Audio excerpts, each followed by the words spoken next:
Pulled pork is an essential part of the Southern barbecue. It is not just a quick throwing it in the oven or in the smoker and you come back in a couple hours and it's done. It is a process, but it's a process that we have made simple. So make sure you stick around because we are making beautiful, delicious, fall off the bone pulled pork. We're here to help you be king of the barbecue, Deep South style. My name is Jonathan Boyd. Of course, this is Deep South Foodies, and we are today knocking out an amazing chunk of pork belly. Super excited about it. This is a 100% Duroc pork. Again, I love being breed specific on the meats that I'm cooking. That way you know the flavor and the profile that you're after.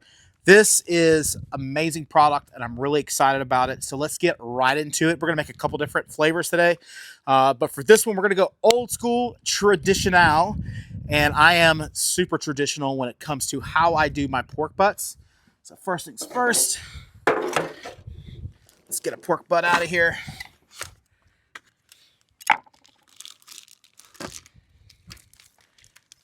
These are boneless. Now, I could easily, probably shave some of this off.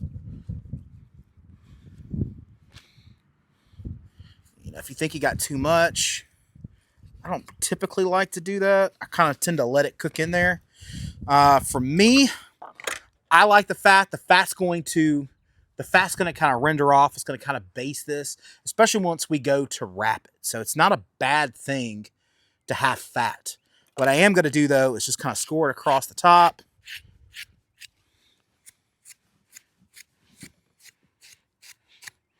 Want that flavor to kind of get down in there. Then from there, we're going to season up. Now, to season up all of my pork, I've made a very simple mix. I like Texas barbecue style. So I'm going to use kosher salt, seasoning salt, and fresh cracked black pepper. I use 50% black pepper, 25% seasoning salt, 25% kosher salt, and that gives me just a great balance of flavor. Gives me that nice pepperiness that I'm looking for. Adds just lots of extra seasoning without being too complicated. Too many people add in way too many ingredients into their pulled pork or maybe their briskets, and it's just nasty. By the time you add cumin and chili powder and all this stuff, it sounds like you're adding flavor, but honestly, it muddles the flavor of the beef. We want to keep it very, very simple. So again, kosher salt, 25%, 25% seasoning salt, 50% black pepper. That easy. That's all you need. That's all you need. I promise you, that's all you need. See if I can not make a mess this time so I have less cleanup. You know what I'm saying?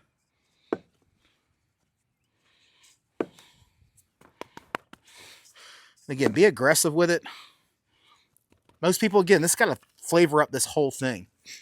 Ooh, smells good. Smells good. I'm going to get the underside of that cap.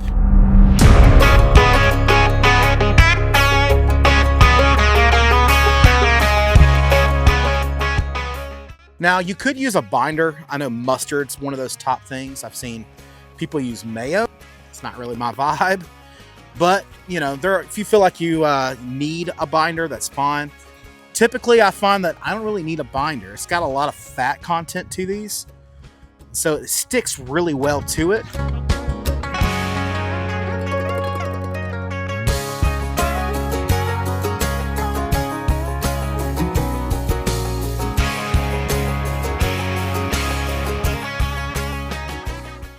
If you're saying, hey man, what's that right there? Just stick around. It's gonna be a great link at the end to learn how we cook this beautiful brisket. So stick around. We got some good stuff.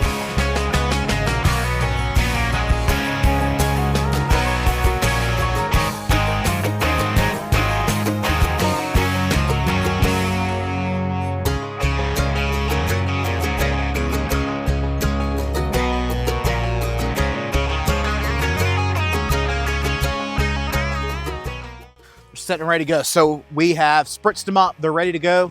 We're going to put them in for about another hour and a half. We're probably about 30 minutes from being able to wrap up. They're doing a really good job, actually. So our temp is about 160. So we're gonna put the lid back on top, let them keep rolling. Finally, it is that time.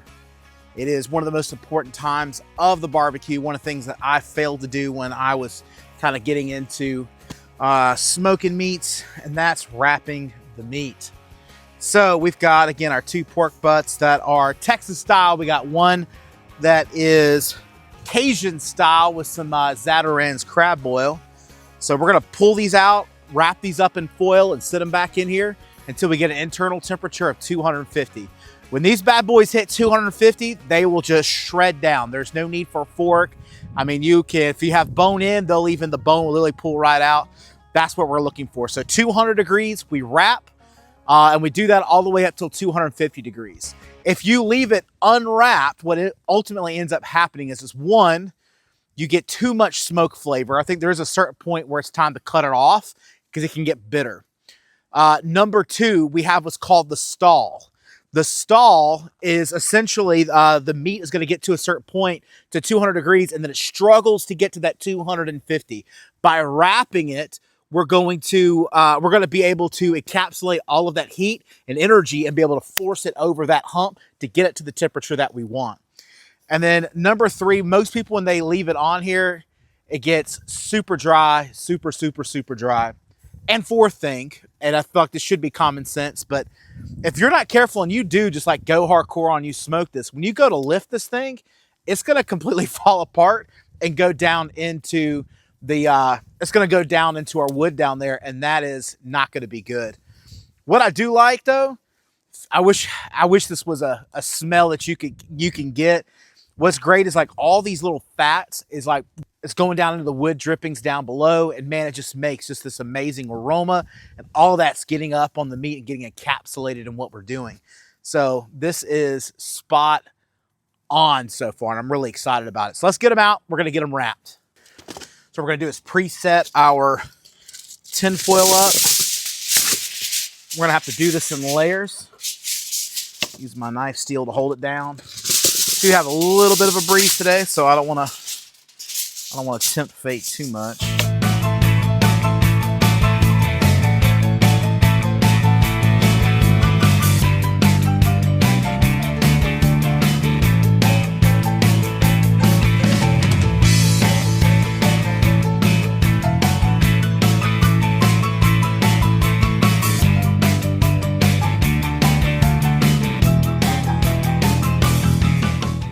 You could also at that point add things like maybe a little bit of beer. Some people add more seasoning.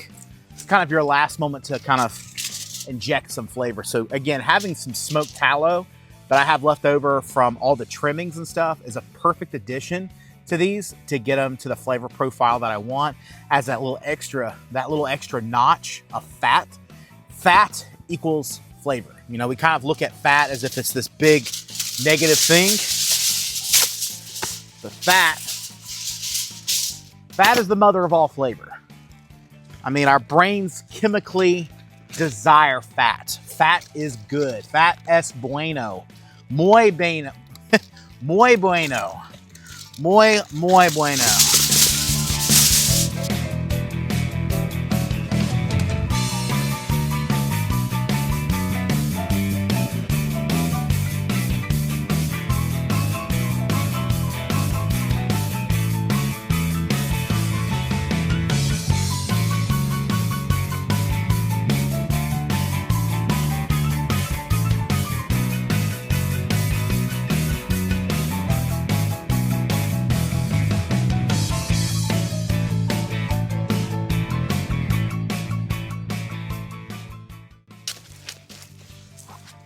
There we go. Wrapped up, good to go.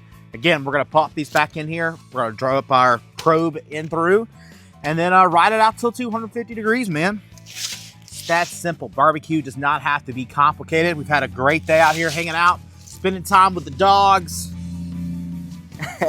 and our neighbors, and just having a good time. We got some football on the way soon, so what better way to do it than this? So it is the next day. We are finally ready to kind of take a look at this pork. So just a review of everything that happened. We took our pork. There was really no need to trim these down. We made hex markings on the top of them. We packed it with our kosher salt, seasoning salt, and black pepper. Rubbed them down really well. And then we added them to our smoker. We put them on for our first 4 hours. Then we spritzed them down, put them back in until they reached an internal temperature of about 190. We wrapped them up, and then we took these to 225 degrees because they were already falling apart. Normally, I'm used to doing whole hog, so I know in whole hog, I'm trying to take those loins up to 250 degrees. So I got as close as I could up to that. Then from there, we took them and then we put them down in a cooler overnight so we can enjoy today. So before everybody arrives, I'm going to give a little sneak peek at what they look like. Oh, wow. That looks amazing. Look, it's falling apart. Super tender. I obviously got juice. It's running all over the table. But look how easy that shreds up. How tender that is.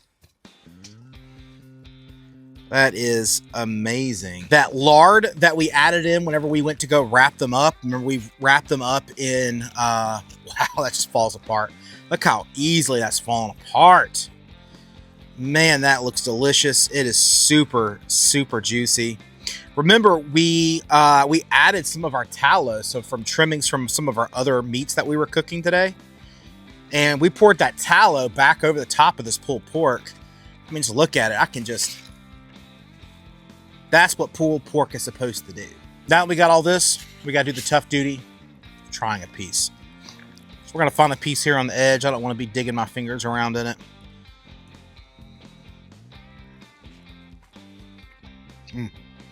Wow. So good. You get that kosher salt, that black pepper. Really comes through. You get a hint of that seasoning salt and just that little bit of flavor layering.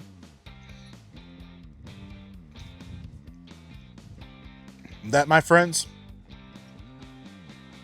is spot on barbecue. Well, this cook has been an absolute blast to do. I've enjoyed doing this. We have cooked 6 other meats this weekend. It has been a recording extravaganza. If you're interested in any more of these meats, which includes like brisket, pork belly, sausage, there's all kinds of stuff. Make sure you click this link over here. And if you're interested in any of the sides that we cooked for this, so like braised cabbage, collard greens, all that's in a playlist already set up for you right here because those sides are just as important as this meat. In the Deep South, man, it's the meats, it's 50% of it. You got to nail it. But the other part of that is making sure that you got the right sides that are there to complement everything that you do. So here in the Deep South, we take a lot of pride on those sides. There's a reason why there's a lot of aunties and grandmas that take on those sides, and the husbands do the meat. We've made it super easy, though, with 2 playlists right here that break down every single thing that we're doing and makes it easy. My name's Jonathan. This is Deep South Foodie, where we are passionate about Southern food. We hope you enjoy this series on barbecue, and we're going to see you in the next episodes, your Choose Your Own Adventure.